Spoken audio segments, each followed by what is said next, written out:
মানুষ যেভাবে সারা দেশের মানুষ যেভাবে ওনারা এগোষ্ঠী পালন করছে, এদেশে ওনারা এগোষ্ঠী হয়েছে। নেতা বঙ্গবন্ধু শেখ মুজিবুর রহমান এই বাংলাদেশ নামে একটি স্বাধীন দেশকে জন্ম দিয়েছে।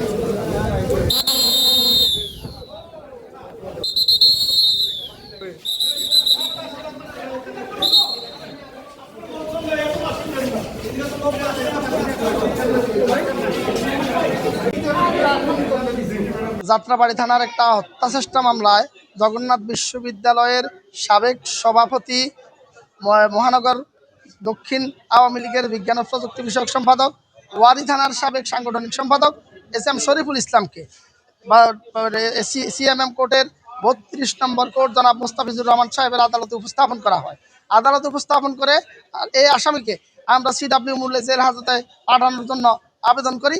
আর আসামি পক্ষে এই আসামির জামিনের প্রার্থনা করে রাষ্ট্রপক্ষ উভয় পক্ষের বক্তব্য শ্রবণান্তে সন্তুষ্ট হয়ে আসামিকে CW মূল্যে জেল হাজতে প্রেরণ করেন। আসামির বিরুদ্ধে অভিযোগ হচ্ছে, যাত্রাবাড়িতে আন্দোলন চলাকালীন অবস্থায় আগস্টের 3 তারিখ 2024 সনে এই আসামি ভিকটিমকে, এই মামলার যিনি ভিকটিম তিনি বাদী, তাকে গুলি করে হত্যা করার উদ্দেশ্যে গুলি করেছেন এবং ওই আসামি ঢাকা মেডিকেলে চিকিৎসা শেষ করে এই আসামির বিরুদ্ধে বাদী মামলা দায়ের করেছেন।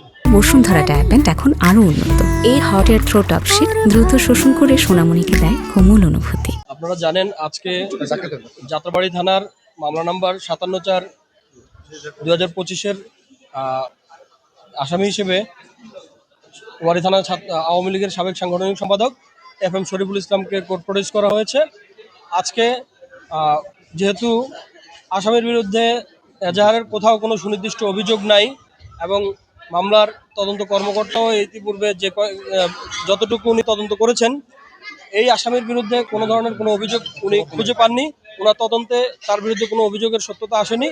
তারপরেও যেহেতু এজাহার নামীয় আসামি, বাদী যে কোনোভাবে প্রলুব্ধ হয়ে, যেহেতু আপনারা জানেন এটি একটি CR মামলা দায়ের হয়েছিল, CR মামলা থেকে এটি পরবর্তীতে GR যায়, সে কারণে বলা যায় যে বাধ্য হয়েই এজাহার নামে আসামি হওয়ার কারণে আজকে তাকে গ্রেফতার করে কোর্ট প্রডিউস করা হয়েছে। তো যেহেতু তার কোনো রিমান্ড চাওয়া হয়নি, আমরা সরাসরি তার জামিন চেয়েছি, জামিনের আবেদন করেছি। আমরা বিজ্ঞ আদালতে জামিন শুনানি করেছি এবং কোর্ট আমাদের শুনানি অন্তে সন্তুষ্ট হয়ে তাকে CW মূল্যে জেল হাজতে প্রেরণের আদেশ দিয়েছেন। পরবর্তীতে আমরা উচ্চ আদালতে যাব, তার জামিন শুনানি করার জন্য, জামিন চাওয়ার জন্য আমরা উচ্চ আদালতে যাব।